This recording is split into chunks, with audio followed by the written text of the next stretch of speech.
Hello, everybody. Welcome back to Driftwood Ranch. I'm Randy Ray, the literate Texan. Today, I am completing a tag, even though it's Monday and not Tuesday. This is the Top 10 Star Trek tag, the original series edition, which was posted by Steve Donahue on, looks like June 24th, which was a couple of days ago. But it seems like longer than that.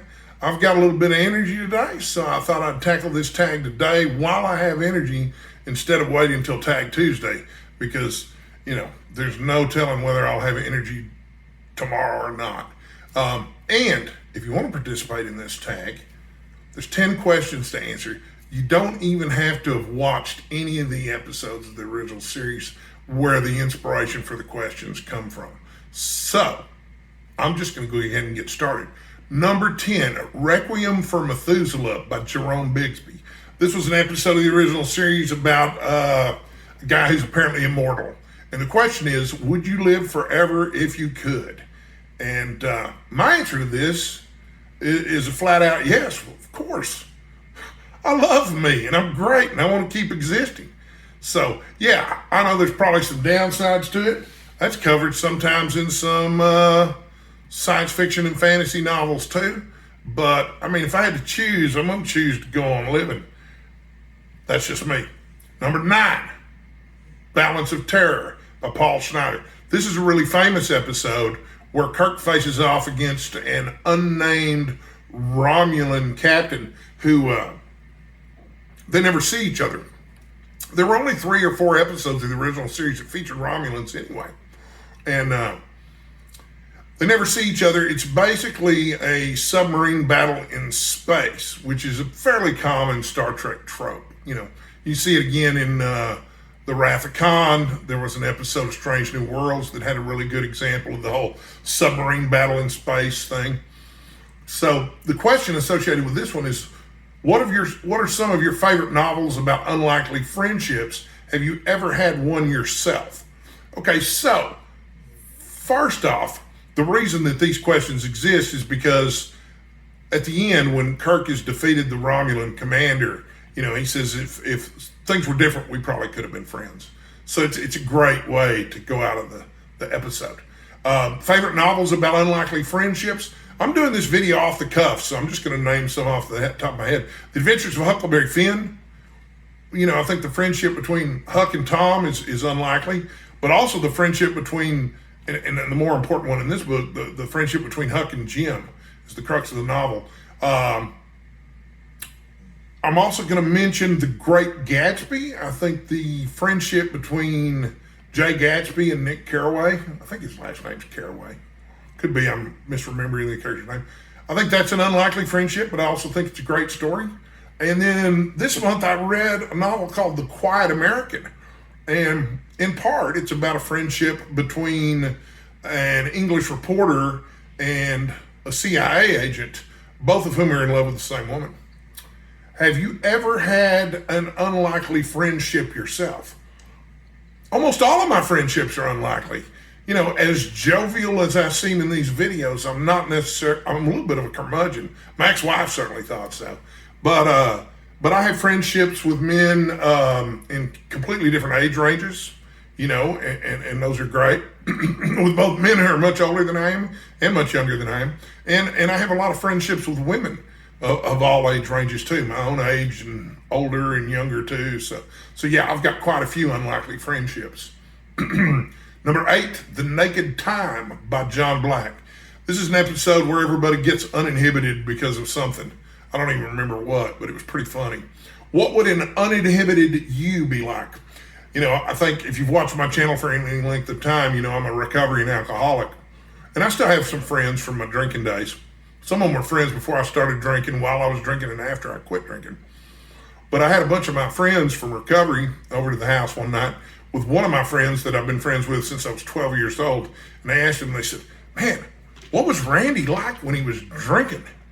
And he said, about like he is now, only more so. And that's probably what an uninhibited to me would be like. About like I am now, only more so.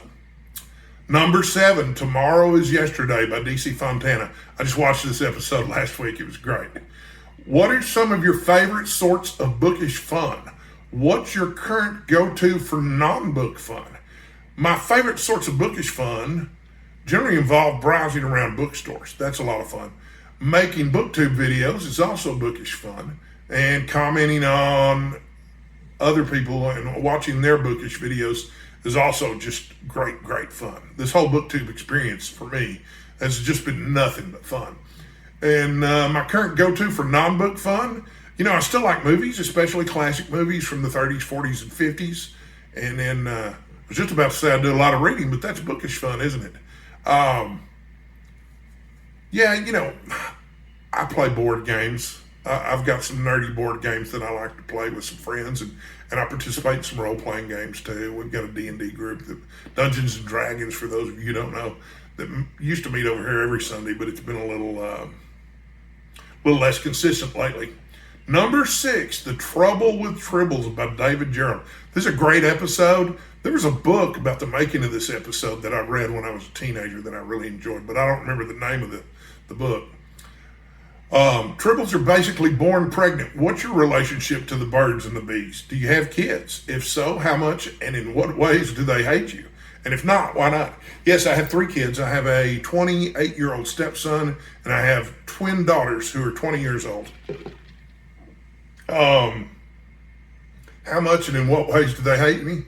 Probably all the usual ways. But for the most part, they love me, and I'm really grateful for that. And if not, why not? That doesn't apply to me and stuff. So, yeah, my kids are wonderful. They both go to TWU. They both have 4.0 grade point averages. They're both beautiful and socially intelligent, too. And, if anything, they probably get embarrassed by my antics, because in person, I'm about like I am on video, maybe even more so. So you can imagine what it's like being at a restaurant with me. Number 5, The Galileo 7 by Oliver Crawford. Saw this episode last week too, and it was pretty exciting because, there's a shuttlecraft stranded on a planet, and for whatever science fiction reasons, they're having trouble getting back to the ship. The transporters don't work, they can't communicate with the ship, and Spock's in command down here of the shuttlecraft, and, he's so logical and doing everything by the book, and it's really starting to piss off the humans that are trapped down there with him. But at the end, he takes a big gamble, big risk, and it turns out okay. Everybody, obviously he lives to die in the movies so that he can be resurrected.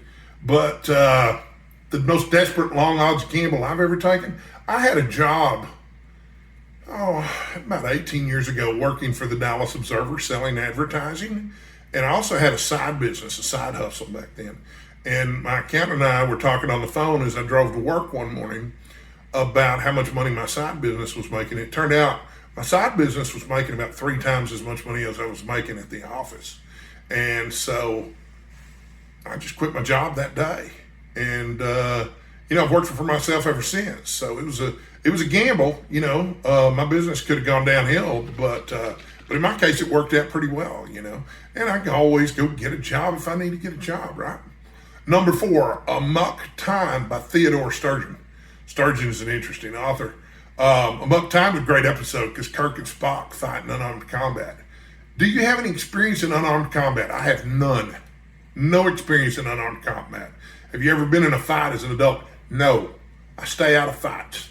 I rely on the fact that I'm fairly mild-mannered to stay out of fights. Also, I'm sober now, so I'm not pissing people off with my drunken antics at the bar anymore. But in the past, I managed to stay out of fights mostly because, 1, I have a sense of humor, and 2, I'm pretty good at making friends with people. And when things started to get antsy at a bar, I would throw some money around, It's amazing what a couple of rounds bought for a table will do to calm them down. Number 3, This Side of Paradise by DC Fontana and Jerry Salt. More inhibitions being stripped away. Have you ever walked out of paradise? If so, do you ever regret it? No, I've never been to paradise, so I have not walked out of paradise. I don't know that I've been anywhere close to paradise. I have been to California, which was Steve's example of paradise, but I wasn't there long enough for it to seem like paradise to me. It was just another place. Manhattan seemed a little like paradise, but I was only there for a few days. I do love Vegas, though. But anyway, I don't have any regrets. I've lived in Texas all my life, and I've traveled all over the country. And, other than the climate Texas is all right. Well, other than the climate and some of the politics here, but I'm not going to get into that.